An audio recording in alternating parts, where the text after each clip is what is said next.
অৱশেষত ক্ষমা খুজিলে পৰমানন্দ ৰাজবংশীয়ে। কালিৰ দিনটোত সাংবাদিকসকলক উদ্দেশ্যে কৰিছিল বিৰূপ মন্তব্য।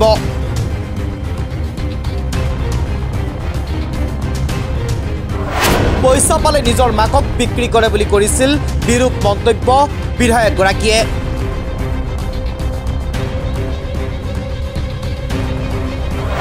তাৰ পিছতে সমালোচনাৰ সন্মুখীন হৈছিল ৰাজবংশী। আৰু আজিৰ দিনটোত পুনৰ সংবাদ মাধ্যমৰ জৰিয়তে ক্ষমা বিচাৰিলে বিধায়কগৰাকীয়ে। টকাৰ বিনিময়ত মাকক বিক্ৰী কৰিব পাৰে বুলি ক'ব নালাগিছিল। এই ঘটনা মাতৃ সমাজক অপমান কৰাৰ দৰে। এয়া মোৰ ভুল হৈছে। এনেদৰে আজিৰ দিনটোত ভুল স্বীকাৰ কৰিবলৈ বাধ্য হ'ল বিধায়কগৰাকীয়ে। কালি নিজৰ সমষ্টিতে ৰাইজৰ ৰোষত পৰিছিল বিধায়ক পৰমানন্দ ৰাজবংশী। ৰাস্তা বনোৱাৰ নামত ৰাইজৰ পৰা ঘোষ লোৱাৰ অভিযোগ উত্থাপন হৈছিল।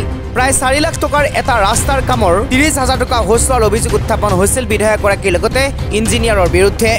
তাৰ পিছতেই ক্ষুব্ধ ৰাইজে বাট আগচি ধৰিছিল বিধায়কগৰাকীক, জবাবদিহি কৰিছিল বিধায়কগৰাকীক। আৰু সেই সময়তে সাংবাদিক উপস্থিত হৈ সমগ্ৰ ঘটনাৰ বাতৰি পৰিৱেশন কৰিছিল।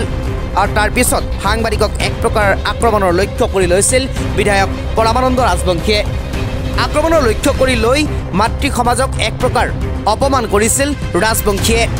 টকাৰ বিনিময়ত নিজৰ মাতৃকো বিক্ৰী কৰে সাংবাদিকসকলে বুলি মন্তব্য কৰিছিল। আৰু আজি সেই মন্তব্যৰ ক্ষমা খুজিবলৈ বাধ্য হ'ল সংবাদ মাধ্যমত ৰাজবংশীয়ে। এই যিটো শব্দ মাতৃ শব্দটোৱে বহুত মোৰ বন্ধু সাংবাদিকসকলৰ মনত এটা ক্ষোভৰ সৃষ্টি কৰিছে। আৰু ই এটা সাৰ্বজনীনভাৱে মাতৃশক্তিৰ প্ৰতি এটা অৱমাননা হৈছে। গতিকে মই ক্ষমা বিচাৰিছোঁ আৰু গোটেইখিনি কথা স্পষ্টভাৱে কৈছোঁ। কিন্তু এইটো কথা সত্য যে ঘটনাটো আৰু বহুত ষড়যন্ত্ৰ নিহিত হৈ আছে। যিবিলাক ঘটনা ঘটিছে, এটা গণ হত্যা এটা হোৱাৰ সংঘৰ্ষ হোৱাৰ সম্ভাৱনাটোৰ ক্ষেত্ৰত মই আজি অন্য কথা ক'ব খোজা নাই। কাইলৈ আপোনালোকে গম পাব যে কি ঘটনা কৰিব খুজিছিল। এই গোটেইখিনি আমাৰ প্ৰশাসনীয়ভাৱে আমাৰ যিটো অনুসন্ধান চলি আছে তেখেতসকলে ক'ব। এইটো কথা কালি মই কৈছিলোঁ আৰু কালি মই স্পষ্টীকৰণ দিছোঁ আৰু দিয়াই নহয়, গোটেই সংবাদ মাধ্যমলৈ মই প্ৰেৰণ কৰিছোঁ। এটা কথা যে সেই কথাখিনি কিন্তু মোৰ গাতো লাগিছে, কাৰণ মই এদিন সাংবাদিক আছিলোঁ।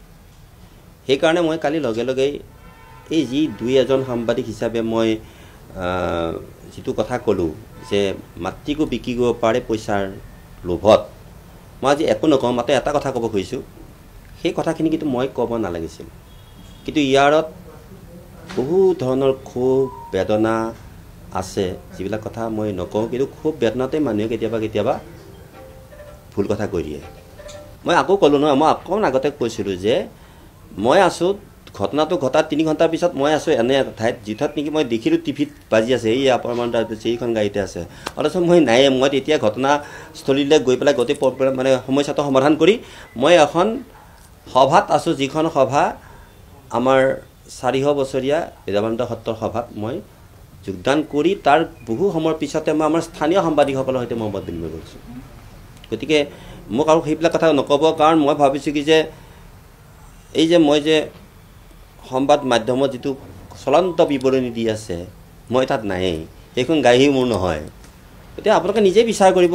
নাপায় সাহিত্যিকৰ মুখত নাপায় কাৰণেতো মই স্বীকাৰ কৰিলোঁ। মানুহে ভুল হয়, কিন্তু তাৰ আঁৰত কিছুমান খঙত কেতিয়াবা 2-এটা ভুল হয় কাৰণে মই কালি ভুল স্বীকাৰ কৰিছোঁ, আজিও আকৌ মই ভুল স্বীকাৰ। হাজৰিকাপাৰা গাঁও পঞ্চায়ত আৰু দেৱানন্দ গাঁও পঞ্চায়তত প্ৰায় 100ৰো অধিক কাৰ্যকৰ্তাৰ সৈতে মই আমাৰ আগন্তুক পঞ্চায়ত নিৰ্বাচন আৰু লগে লগে আমাৰ যশস্বী মুখ্যমন্ত্ৰী ডক্টৰ হিমন্ত বিশ্ব শৰ্মা ডাঙৰীয়াৰ যিখিনি ঘোষণা কৰিছে আঁচনি, সেই আঁচনি সন্দৰ্ভত আমি জৰুৰীভাৱে এক বৈঠকত মিলিত হৈছিলোঁ।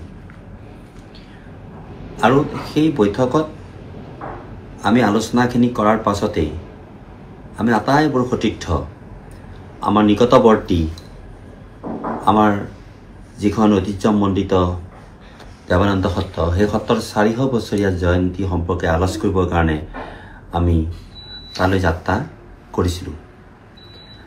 যেতিয়া মই যাত্ৰা কৰিছিলোঁ তেতিয়া আমাৰ সন্মুখত প্ৰায় 2-3খন গাড়ী আছিল।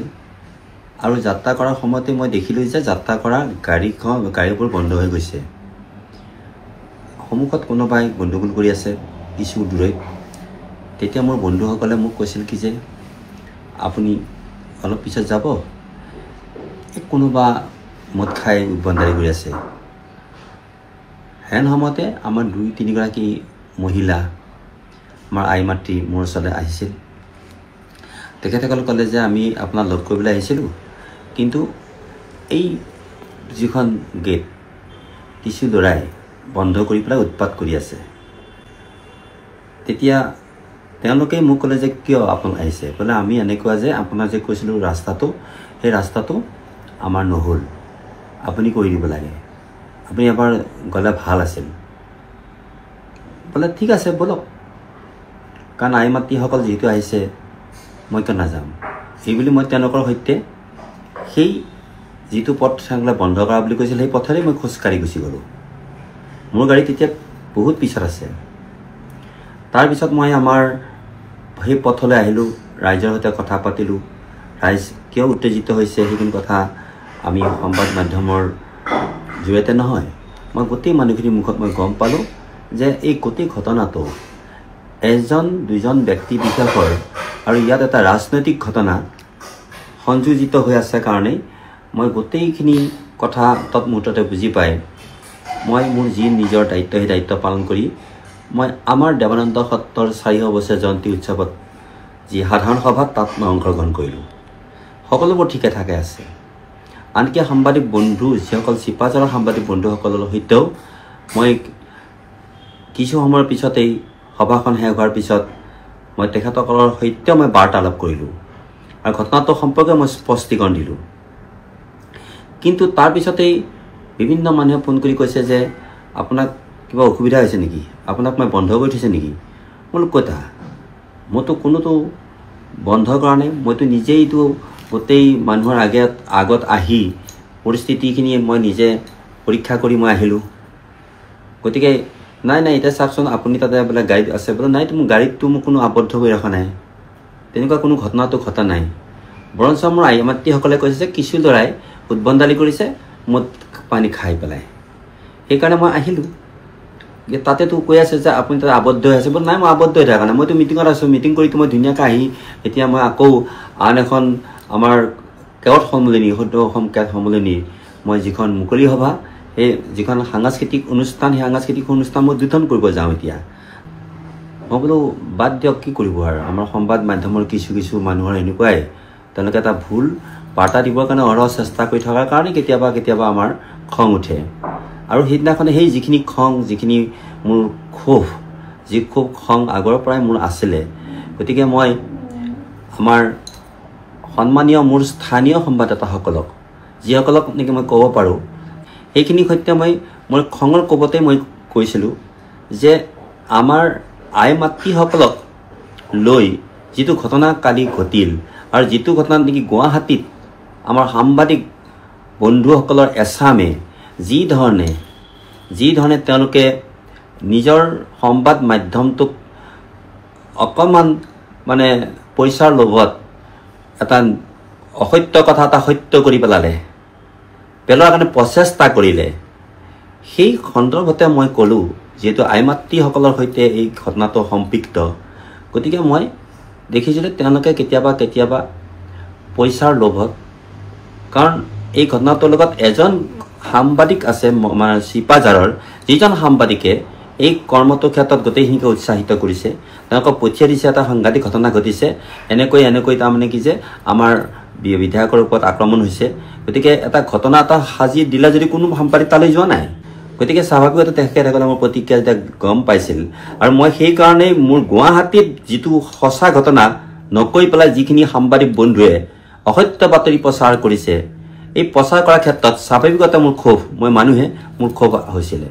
আৰু সেইকাৰণে মই কৈছিলোঁ যে বহু সাংবাদিকে, বিশেষকৈ মঙলদৈ বা চিপাঝাৰৰ এজন সাংবাদিকে যি ধৰণে আমাৰ সাংবাদিক বন্ধুসকলক লৈ নিকৃষ্ট খেল খেলিলে, নিকৃষ্ট ৰাজনৈতিক ব্যক্তি বিশেষৰ মানে পাল্লাত পৰি পেলাই এই কামখিনি কৰিলে, তেতিয়া স্বাভাৱিকতে মই 2-1 সাংবাদিক বন্ধুৱে নিজৰ মাককো পইচাৰ পালে, অন্ততঃ বা সেই নিৰ্দিষ্ট চেনেলটোৰ প্ৰচাৰ খাতিৰত তেওঁলোকে সেই কামটো কৰিব পাৰে বুলি মই কোৱা কথাটো সত্য আৰু মোৰ সেই যিটো নেকি সেই সময়ত যিটো ক্ষোভ সেই ক্ষোভটো নিশ্চয় ৰাইজে বুজিছে আৰু যিসকল বন্ধুৰ মনত মই কোৱা কথাখিনি তেখেতসকলে মানে খুব জন্মাটো স্বাভাৱিক কাৰণ মই জানো যে কোনেও নিজৰ মাক ঠিক এই ধৰণৰ পৰ্যায়ত পেলাব নোখোজে আৰু সেইকাৰণে এই কথাখিনিয়ে বহু সাংবাদিক বন্ধুৰ অন্তৰত দুখ দিছে তাৰ কাৰণে সেইসকল বন্ধুৰ ওচৰত মই ক্ষমা প্ৰাৰ্থী মই সকলো সাংবাদিক বন্ধু